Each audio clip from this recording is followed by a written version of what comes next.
Hello friends, welcome to food and travel voyager. अब तक आपने इस सीरीज में देखा कि कैसे हमने साउथ राजस्थान एक्सप्लोर किया। The cities like Udaipur, Chittorgarh fort, Kumbhalgarh fort, Nathdwara, और अभी हम जा रहे हैं रानकपुर जैन तेर। The distance between Udaipur to Ranakpur is 94 kilometres और लगते हैं 2 घंटे।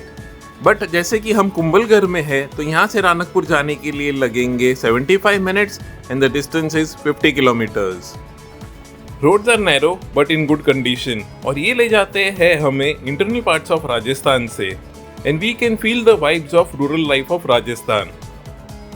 हमें यहाँ से ट्रैवल करना पड़ेगा सायरा तक and then take a diversion towards रानकपुर।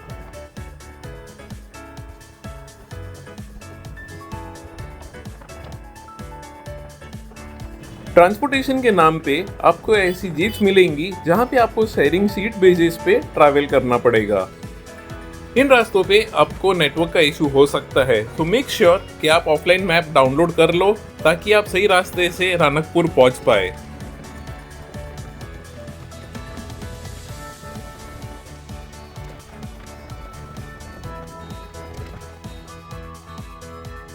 Saira से थोड़ी ही दूर जाने पे आपको मिलेगा एक single lane ghat section. The views are awesome and you will enjoy the ride. यह एक जंगल का इलाका होने के कारण आपको काफी सारे लंगूर भी देखने मिलेंगे, तो make sure you ride carefully. As we are approaching Ranakpur Jain Tirth, let me share you some information about this place. Ranakpur Jain Temple is dedicated to Adinath Bhagwan, the first Tirthankar of Jain cosmology. It's a 600-year-old, one of the largest and important Jain temple among Shwetambar Jain community.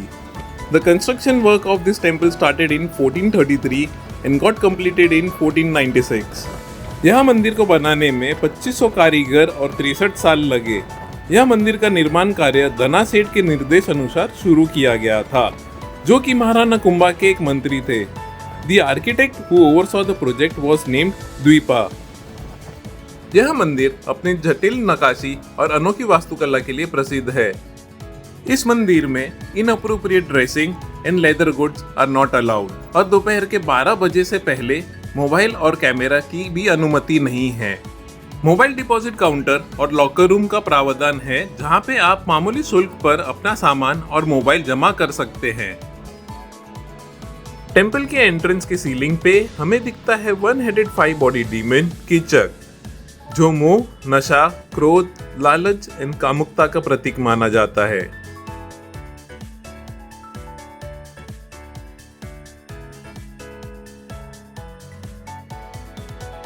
As we enter the temple, दोनों pillars पे रामायण की story curve की गई मिलेगी and ceiling पे आपको दिखेगा एक मनमोहक कल्पर वृक्ष का कार्विंग।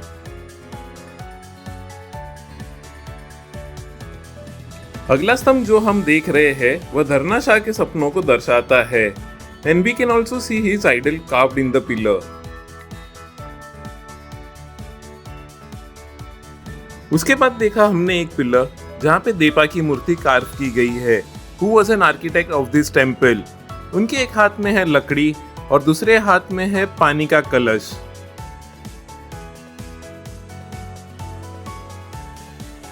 ये है धरना शाह एंड उनके फैमिली, जो मरु देवी जी के मूर्ति के पीछे ही है।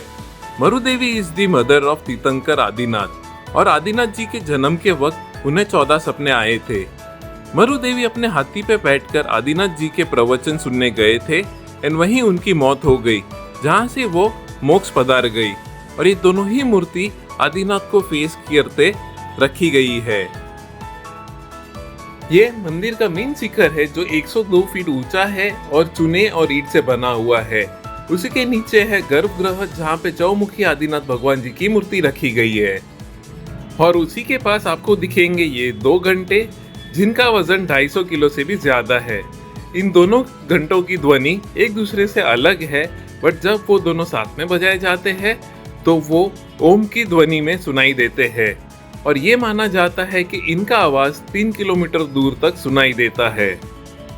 मंदिर के परिसर में ही आपको दिखेगा रायन वृक्ष, जो कि 600 साल पुराना है। जब मंदिर का निर्माण कार्य शुरू हुआ था तभी इस पेड़ को यहाँ पे लगाया गया था। जैनिज्म में यह मान्यता है कि आदिनाथ भगवान जी को रायन वृक्ष के नीचे तपस्या करके ही मोक्ष की प्राप्ति हुई थी। मंदिर के अंदर ही आपको दिखेगा ये स्टोन, जिसके ऊपर पालीटाना तीर्थ को दर्शाया गया है। इसके टॉप पे रायन वृक्ष के नीचे आदिनाथ भगवान जी की ज्ञान मग्न 2 मूर्तियां दिखेंगी और उसी के नीचे आपको दिखेंगे 5 स्टैंडिंग स्टैच्यूज, जो कि 5 प्रिंसिपल्स ऑफ जैनिज्म को दर्शाते हैं।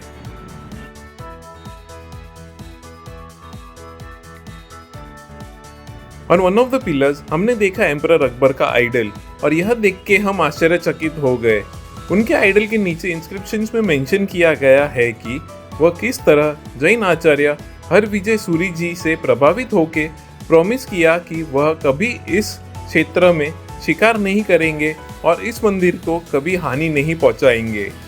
परंतु आफ्टर 200 इयर्स औरंगजेब यहाँ आते हैं और मंदिर को खंडित कर देते हैं। कई साल यह मंदिर ऐसे ही जर्जर अवस्था में रहा और फिर यह निर्णय लिया गया कि इसका एडमिनिस्ट्रेशन कल्याण जी आनंद जी ट्रस्ट को सौंपा जाए, और यही ट्रस्ट आज तक इस मंदिर की देखरेख करती है। अभी हम खड़े हैं in front of one of the masterpiece of this temple, Shri Sahastraphana Parshvanath ji, जो कि एक मार्बल की चट्टान से बनाया गया है। इसमें पार्श्वनाथ जी 1008 सांप के फन के नीचे ध्यान की मुद्रा में खड़े हैं, और उनके साथ है दैनेंद्र, जो कि सांपों का राजा है, और उनकी पत्नी पद्मावती। इस मंदिर में ऐसे बड़े 24 गुंबद है और हम उनमें से एक के नीचे खड़े हैं। हमारे ही सामने एक पिलर है जो जानबूझ के थोड़ा टेढ़ा बनाया गया है ताकि किसी की भी नजर इस मंदिर पर ना लगे। In one of the directions आपको दिखेगा ये जम्बू द्वीप, और उसी के पास है रत्ना शाह का स्टैच्यू, जो धरना शाह के पद चिन्हों के पीछे हाथ जोड़कर खड़े हैं। आखिर के 10 सालों में धरना शाह की तबीयत ठीक नहीं रहती थी और रत्ना शाह ही इस मंदिर के निर्माण कार्य की देखरेख करते थे। एंड ऑन द राइट आपको दिखेगा ये नंदीश्वर द्वीप, जो कि 52 टेम्पल्स का क्लस्टर है। 13 टेम्पल्स इन 1 क्लस्टर और ऐसे 4 क्लस्टर है। बीच में जो बाहर निकली हुई आकृति है वह एक माउंटेन का प्रतीक है। यहाँ पर जैन तीर्थंकर के जन्म का जश्न बनाया जाता है।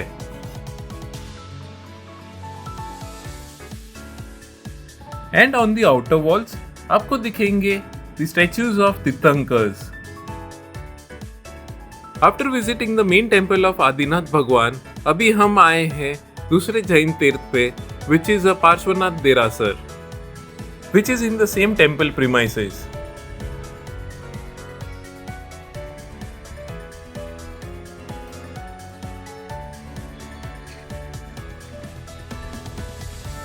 और ये है तीसरा देरासर, जो कि नेमिनाथ जी का है।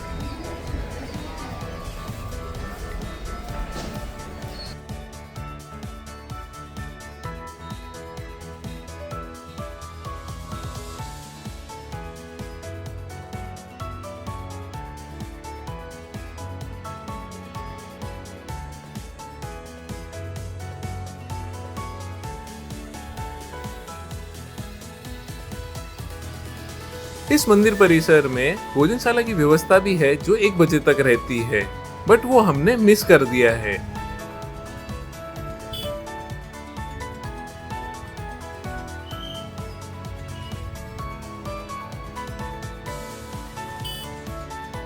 बट इस मंदिर से बाहर निकलते ही राइट हैंड साइड पे आपको मिल जाएगा Jai Bhagwan restaurant. We are having a traditional meal, जो कि है बाजरा रोटी और केर सांगरी की सब्जी।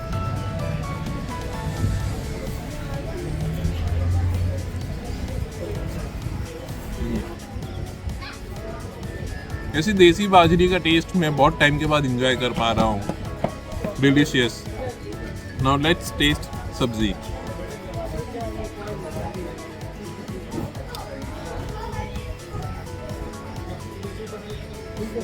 सुपर्ब। केर सांगरी की सब्जी आपको सिर्फ राजस्थान में ही मिलेगी।